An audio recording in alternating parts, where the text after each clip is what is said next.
You know, what do you like about the whole WASC process? It focuses our intention on continual improvement, and that's what you got to be able to do. So you got to take a look at what you're not doing and do something about it. And that's pretty much it. It gives you a chance to actually, you know, take a look at your curriculum, your school, and see how you can improve it.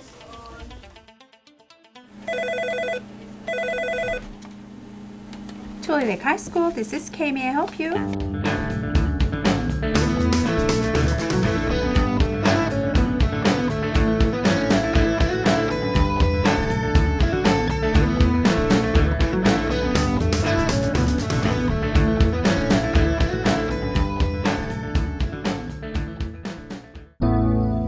The Visiting Committee would like to see continual development and refinement of the action plan. There are many variables that turn a school into being a positive environment for students and for staff. And over the last 3 years, we've been working towards creating a more exciting environment for students, both in how they behave and what they learn in the classroom. We're changing some of the improvement strategies that we've taken in science to better prepare students for the state testing. Some lists that will add depths to our areas of study.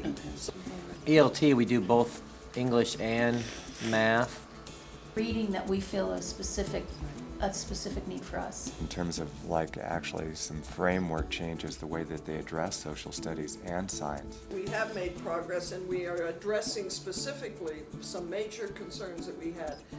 We need to engage in that dialogue for structural changes at a lower level. We're continuing to try and get junior high students into 1B by 8th grade, or introductory to 1B. A course we created this year so that students wouldn't be failing, that they would have a chance to take the course twice and learn the content without failing. And so the difference between Intro to 1B and 1B is that tests aren't worth much. Exploring development of district-wide lists with feeder schools, dialogue with feeder schools to ensure that they are meeting standards in social studies. 14, or no, the last 14. Cooperatively developing instructional strategies, designing methods of assessment, and advancing the mission of the school. How effective has that survey been in the past for you guys? It worked out pretty good? Yes.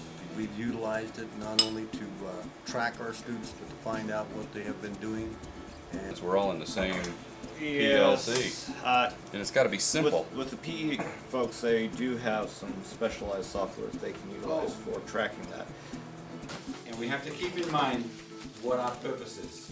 Into those particular slots based upon the first 3 weeks of performance.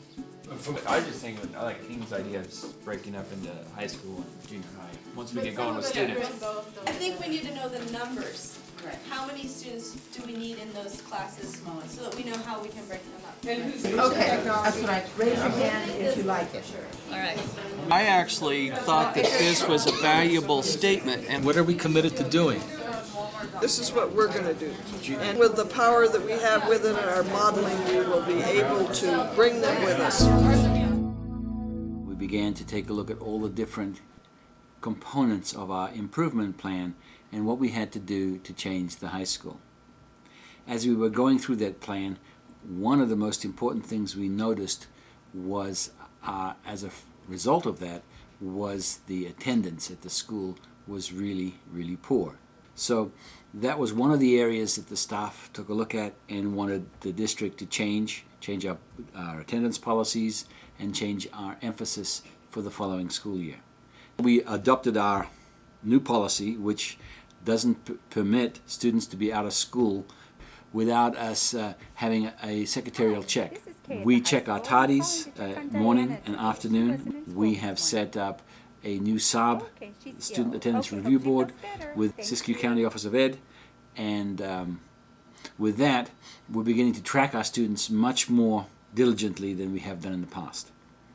Keeping on top of students, letting the students know that you're watching is the key. The staff went on a trip to Alturas to listen to a webcast of Mr. DeFore. Dr. DeFore did an outstanding job on that webcast. They came back from that in-service and they began to lead the change into high school. And we realized that we had to do something different with our master schedule. So after much discussion within the staff, our master schedule was changed to include study halls called high school academic advisories. Junior high enriched learning time in our high school academic advisory this year has been phenomenal. For the average student, they've got time to do their homework. They can go and get help from a teacher almost in whatever discipline, and it's been fantastic in math. In the past, there was no such time available for students to do their homework. They would take off and go to baseball games, FFA events, FBLA events, and so on. And then, of course, the expectation is that they would try to do that homework on their own. There's a fine line that's drawn between activity and GPA. The same kids who are involved in all these activities need and want a good GPA. I had a student who had missed the high school exit exam, and so she was away for 2 days from class. She spent the rest of the week in HSAA getting help and caught right up, no problem. The high school academic advisory has been wonderful for the students who don't have the home life that supports homework.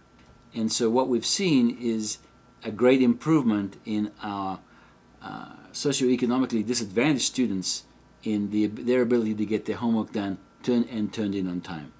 And I'm pleased to say that our staff have done a great job in adjusting to make sure that all of our students are given the opportunity to succeed in school. The Visiting Committee encourages the school to pursue a character education program. A lot of our students don't have background of what character ed is all about, and this course is designed to provide them with that sort of background. I do believe that there's a change with the students, there's a change with the staff, and the school is moving forward, and overall is more positive, and there's a greater sense of worth amongst the students within the school.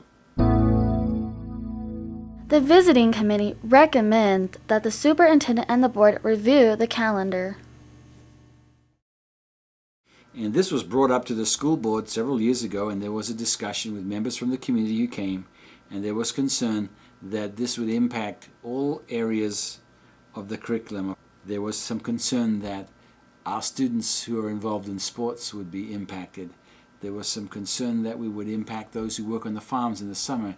And after due diligence and good debate, it was decided that we would keep the calendar the same. However, changing the semesters to end before the Christmas break, I think has been helpful to the staff and to the students, because you have that 2-week break at Christmas and they come back for 2 weeks and then they have finals, and that was, we felt, disruptive. Now those first 1 or 2 weeks at the beginning of the semester are more easy to make up than at the end of the semester with finals and so on. The Visiting Committee urges the students to take a leadership role in dealing with intercultural and diversity issues.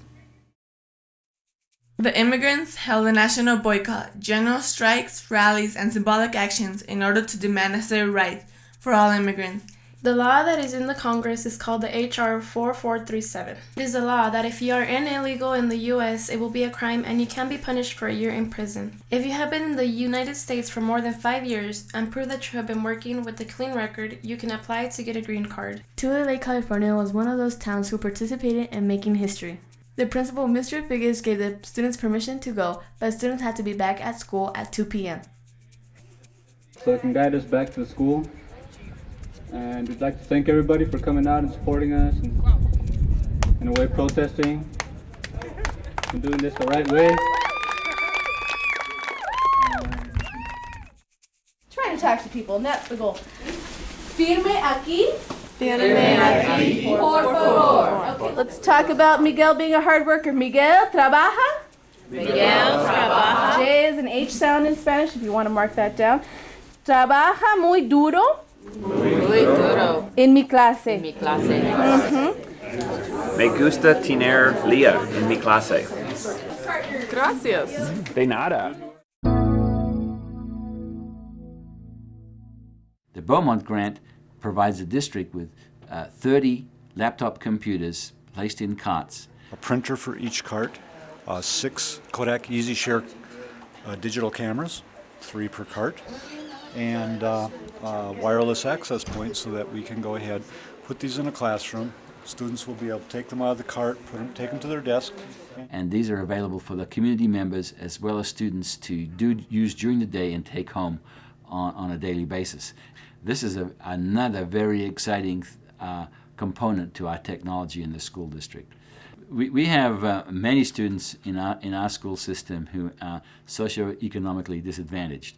By having these computers, they would probably have the same opportunities as those who are more fortunate. They'll be able to take the computers home. They can work on their projects at home. It's just got to be a motivating factor for our students that they have access to these computers. The school has had 9 acres for a school farm adjacent to the school and adjacent to a housing complex. There were some serious concerns with how you could apply pesticides there right next to the housing project and right next to the school. The school board decided to purchase 80 acres of land adjacent to the fair. The question became, what do we do with the 9 acres next to the school? We can't just let it run and become weeds. And at that time, the idea came up to develop a sports complex. And we've never ever had this kind of fields in our own school to call our own. So we've had to transport the girls over to the elementary school into an okay pitch, but I would consider that to be substandard. And then the boys would have to, if they had to play soccer, they had to go someplace else. And now, what we have soccer, softball, and baseball and track all in the same area. And the feeling of belonging, which is so very, very important to high school students, will be increased by this building of this sports center. If you can have pride in your school, you do well in your classes, you attend better, you succeed better on your test scores, all these things, there's no one single item that takes you forward to success. You have to build a cluster of items that work together as a whole to move our students and faculty forward. Bringing about more electives, more enrichment classes for the students was on the table as a thinking, or something we were thinking about when the visiting committee came. And the idea was to take a look at all of our classes. Some of our classes didn't necessarily have to meet every day, 5 days a week. And then we surveyed the staff to find out what sorts of things the staff could do that were in their realm of expertise, things that they might enjoy. The 2 that have survived are guitar and dance. And there was a bunch of reluctant students. You could just see them now, wallflowers. But after 3 years of this, they actually come into my office when we're doing schedules and they request dance. When these students leave here, they can go out into the world and they will be the sought-after individuals to do the two-step, the waltz, or whatever else. Wherever they go, they will know how to dance effectively. And the guitar, once again, the guitar started off with 4 or 5 players who were interested, and then that grew to between 10 and 12 students per class this year. We were trying with this program to make our school a fun place to be, along with being an academic and structured environment. And it's very important that students enjoy coming to school. If they enjoy coming to school, then there's a strong probability that they'll attend school. With these little classes, they have a chance to have, oh, it's Tuesday, I got guitar. Wow, I'm looking forward to that. And I think that that gives them a break for those that are interested, and it makes the school a more enjoyable and a more fun place to be.